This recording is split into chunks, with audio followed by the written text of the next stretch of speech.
আকাশে হাঁটা এবং আকাশকে একদম কাছ থেকে ছোঁয়ার যে ব্যাপারটা, তেমন অভিজ্ঞতাটা কতটা রোমাঞ্চকর হয়, তাই না? আর তেমনই একটি অভিজ্ঞতার আমাদের দিন আজকে আপনাদের সাথে শেয়ার করতে যাচ্ছি। So welcome to my blog. Thailand ভ্রমণের ছিল সেদিন আমাদের 7ম দিন, আর আমরা ব্যাংকক শহরে সকাল সকাল উঠেই চলে গিয়েছিলাম স্টারবাক্সে নাস্তা করতে।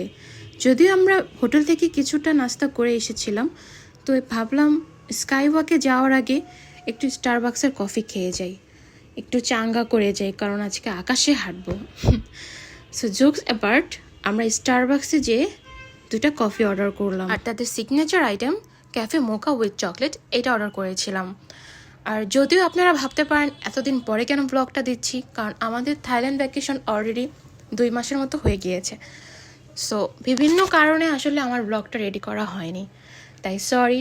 বাট আজকের ব্লগটা আপনাদের অবশ্যই আশা করি ভালো লাগবে, কারণ নতুন একটা অভিজ্ঞতা আপনাদের সাথে শেয়ার করব। আর কফি শেষ করে আমরা চলে গিয়েছিলাম মেট্রোতে করে এমবিকে সেন্টার শপিং মলে, ব্যাংককের one of the best shopping mall.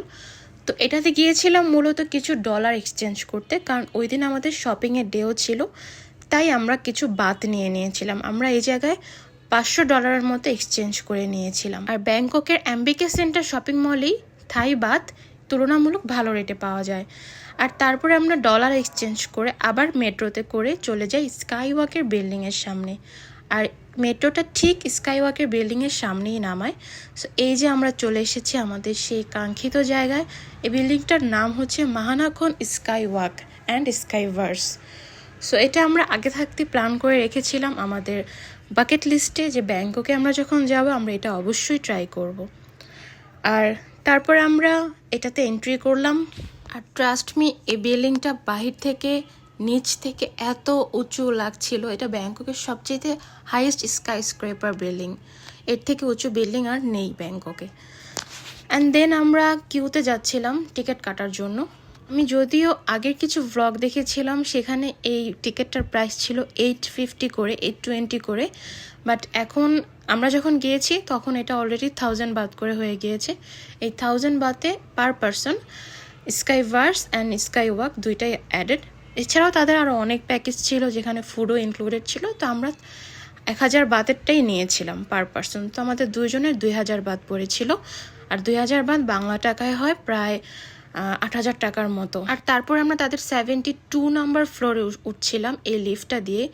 Trust me, আমার লাইফে দেখা এত সুন্দর লিফট আর এত স্পিডে ওঠা লিফট আমি দেখিনি।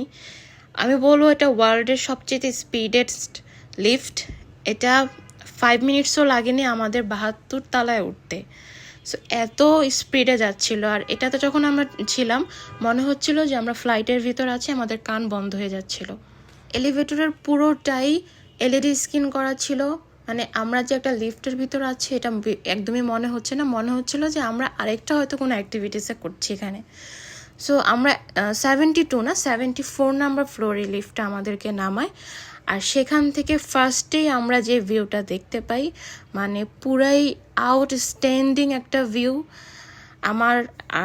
আমার লাইফে দেখা ফার্স্ট টাইম, যেটা আসলে অ্যাকচুয়ালি বিমান থেকে দেখা যায়, যে ভিউটা পাখির চোখেও বলবো না, যেটা বিমান থেকে দেখা যায় ওই ভিউটাই আমরা দেখি ফার্স্টে। অ্যান্ড এই সাইডটা পুরোটাই এটা গ্লাস করা ছিল। যেখানে যাচ্ছি সেখান থেকেই পুরো ব্যাংকক শহর দেখা যাচ্ছিল। আমার কাছে লিটারেলি লাগছিল যে আমি পুরো ব্যাংকক শহর দেখছিলাম। আর তারপর ওই ফ্লোরটা থেকে তাদের এক্সেলেটর করে আমরা আরেকটা ফ্লোর উপরে যাই, সেখান থেকেও সেম ভিউ পাওয়া যায়। তারপর এই জায়গা থেকে সিঁড়ি দিয়েও ওঠা যায়, প্লাস লিফটও আছে যেটা দিয়ে তারা ডাইরেক্ট একদম উঁচুতে নিয়ে যাবে, যেটা হচ্ছে 82 নাম্বার ফ্লোর। সেখানেই মূলত স্কাই ওয়াকটা হয়। সো এটা সিঁড়ি দিয়েও ওঠা যায়, আবার লিফটও ইউজ করা যায়। কিন্তু এই জায়গায় একটা প্রবলেম হয়ে গিয়েছিল। আমরা যখন ফাইনালি একদম উঁচুতে চলে যাই স্কাই ওয়াক করার জন্য, তখন যেয়ে দেখি এই জায়গায় ঝিরিঝিরি বৃষ্টি হচ্ছিল। আর বেশি বৃষ্টি হলে তো স্কাই ওয়াক করা যাবে না, কারণ পুরোটাই গ্লাসের উপর হাঁটতে হয়। তো আমরা শু পরিনি, বাট আমার মনে হচ্ছিল যে না, আমরা হয়তো বেশিক্ষণ থাকতে পারবো না, কারণ ভালোই বৃষ্টি শুরু হচ্ছিল। তো আমার হাজব্যান্ড সুযোগ পায় ও নামার, আর আপনারা ওর রিয়েকশন দেখতেই পাচ্ছেন। এটা আসলে চোখে দেখে ভিডিওতে দেখে বোঝা যাবে না, যখন সরাসরি ওই জায়গায় আমরা ছিলাম এটা খুবই ভয় লাগছিল যে আমার মনে হচ্ছিল যে আমি গ্লাসের উপর হাঁটবো, আমার মনে হচ্ছিল আমি লিটারেলি হাওয়াতে হাঁটবো। আর বৃষ্টির কারণে তখন আমাদের স্কাই ওয়াকটা তারা অফ করে দেয়, তারা আমাদের বলে যে বৃষ্টিটা শেষ হলেই তারা আবার আমাদেরকে উপরে ডেকে নেবে। আর তাই আমরা আবার নিচের যে ফ্লোরটা ছিল অবজারভেশন ফ্লোর, ওখানে চলে যাই, ওখানে যে আমরা ওয়েট করি বৃষ্টি কমার জন্য। আর তারপর বৃষ্টি প্রায় 40 মিনিট 1 ঘন্টা পরে বৃষ্টি থামে। এরপরে আমরা আবার উপরে ফ্লোরে যাই স্কাই ওয়াক করার জন্য, তারাই আমাদেরকে আবার ডেকে নেয়। অ্যান্ড যে দেখি তারা এই জায়গায় ক্লিনিং করছিল, সব কিছু বৃষ্টির পানি পরিষ্কার করছিল। আর তারপর আমি আগে নামি, আর আমি তো প্রচুর ভয় পাচ্ছিলাম। আমার কাছে লিটারেলি লাগছিল যে আমি হাওয়াতেই হাঁটবো, বা এই কাজটা অনেক পাতলা, হয়তো ভেঙে যাবে, মানে নিচে তাকালে প্রচুর ভয় করছিল। তো তাদের একটা স্টাফ আমাকে বললো যে আপনি ভয় পেন না, উনি আমাকে ওনার হাত আগে বাড়িয়ে দিয়েছিল নামার জন্য। আর তারপর ফাইনালি আমি নামলাম। আর এই জায়গায় গ্লাসের উপর থাকা অবস্থায় কেউ ফোন বা কোনো ধরনের অ্যাক্সেসরিজ ইউজ করতে পারবে না, তাই যা ছবি ভিডিও করা সব আরেকজন মানে গ্লাসের অপোজিট সাইড থেকে করে দিতে পারবে। অ্যান্ড দেন আমরা দুইজন স্কাই ওয়াক কমপ্লিট করে সেখান থেকে আবার আরেকটা ফ্লোর উপরে ছিল, যেখান থেকে পুরো ব্যাংকক শহর খালি চোখে দেখা যায়, কোনো গ্লাস নাই এই জায়গায়। সো আমরা এই জায়গায় দাঁড়িয়ে ভিউ এনজয় করছিলাম। আসলে বলবো এটা লাইফ টাইম মেমোরি। আর সুযোগ থাকলে অবশ্যই অবশ্যই এমন একটা অভিজ্ঞতা সবার নেওয়া উচিত আমি বলবো, কারণ আমি খালি চোখে যে কী দেখে আসছি, কি করেছি, এটা আসলে ভাষা ডিসক্রাইব করা সম্ভব না। খুবই অ্যামেজিং ছিল, খুবই এক্সাইটেড ছিলাম এই জিনিসটার জন্য। যাই হোক, আলহামদুলিল্লাহ আলহামদুলিল্লাহ, আল্লাহ আমাদের সে সুযোগটা করে দিয়েছেন।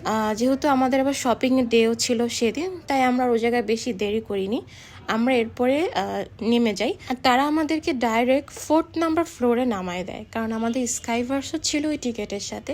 এই স্কাইভার্স অপশনটা তারা নতুন করেছে। এটা হচ্ছে একদম ভিন্ন একটা জগৎ, যেখানে অনেক কিছুই আমরা দেখতে পাবো। তো যাই হোক, আমরা স্কাই ওয়াক শেষ করে আমরা এই তো স্কাইভার্সের দিকে যাচ্ছি। তারা আমাদের টিকিট চেক করে আর আমাদেরকে সব কিছু বুঝায় বলে যে কোন জায়গায় কিভাবে কি করতে হবে, কারণ ভিতরে অনেক লেজার লাইট ছিল যেগুলো হয়তো ক্যামেরার লেন্স নষ্ট করে দিতে পারে, তাই আমাদেরকে তারা কেয়ারফুলি সব কিছু বুঝিয়ে দিচ্ছিল। তো যাই হোক, আমরা এরকম একটার পর একটা স্টেপে ঢুকতে থাকি আর বিভিন্ন ধরনের জিনিস দেখতে থাকি, বিভিন্ন অ্যাক্টিভিটি দেখতে থাকি, যেগুলো আসলেই খুব অ্যামেজিং ছিল। এই তো আপনারা দেখতেই পাচ্ছেন, এক এক জায়গায় এক এক রকম ছিল, সব কিছু রিয়েলিস্টিক লাগছিল। ব্যাপারটা খালি চোখে খুব রিয়েলিস্টিক লাগছিল যখন দেখছিলাম। চারপাশেই শুধু মিরর আর মিরর ছিল, আর এলইডি স্ক্রিনগুলো এরকমভাবে তারা ক্রিয়েট করেছে যেন মনে হচ্ছিল আমি সত্যি ওই জগতে আছি। যেহেতু অলরেডি বৃষ্টির কারণে 1 ঘন্টা আমাদের দেরি হয়ে গিয়েছিল, তাই আমরা আর বেশি দেরি করতে চাচ্ছিলাম না, কারণ ওই যে বললাম আমাদের শপিং ডেও ছিল, আমাদের আবার আরেকটা স্পটে যেতে হবে শপিংয়ের জন্য। তো আমরা এই জায়গায় মানে আমাদের সময়ের মধ্যে যতটুকু পেরেছি কভার করতে। এটা অনেকগুলো স্টেপ ছিল, অনেকগুলো জায়গা ছিল, এক এক জায়গায় এক এক রকম ছিল। তো আমরা প্রতিটা জায়গায় অল্প সময় করেই ছিলাম। আর এই জায়গাটা হচ্ছে বিভিন্ন ধরনের অ্যানিমেলের ছবি আঁকা ছিল, ওগুলো কালার করে নিজেদের নাম লিখতে হবে। ওই অ্যানিমেলের উপরে নামটা লিখলে তাদের চারপাশে সব স্ক্রিনে ওই অ্যানিমেলগুলো বারবার আসছিল। আর যখন আমি নামটা ওই অ্যানিমেলের উপর লিখবো, আমি যেটাকে কালার করব, ওই প্রিন্ট আউটটা তাদেরকে দিতে হবে। তারা স্ক্যান করলেই ওই যে অ্যানিমেলটা স্ক্রিনে শো করছে, ওই অ্যানিমেলে আমাদের নামটাও শো করবে। তো আমি ফার্স্টে যেটা করেছিলাম, ওইটার নামটা আমি সাইডে লিখেছিলাম দেখে ওইটা শো করেনি। দেন সেকেন্ডে আমি আরেকটা এলিফেন্টের এলিমেন্ট নিয়েছিলাম, আর সেখানে আমি নামটা জায়গার মতো লিখেছি দেখে এই তো আমাদের নামটাও শো করলো। যাই হোক, দেন এটা হচ্ছে এরপরে নেক্সট আরেকটা স্টেপ স্কাইভার্সারি। মানে এক এক জায়গায় এক এক রকম আধুনিক গ্রাফিক্স আর অ্যানিমেশন দিয়ে তারা পুরো থিমটাই তৈরি করেছিল আর কি।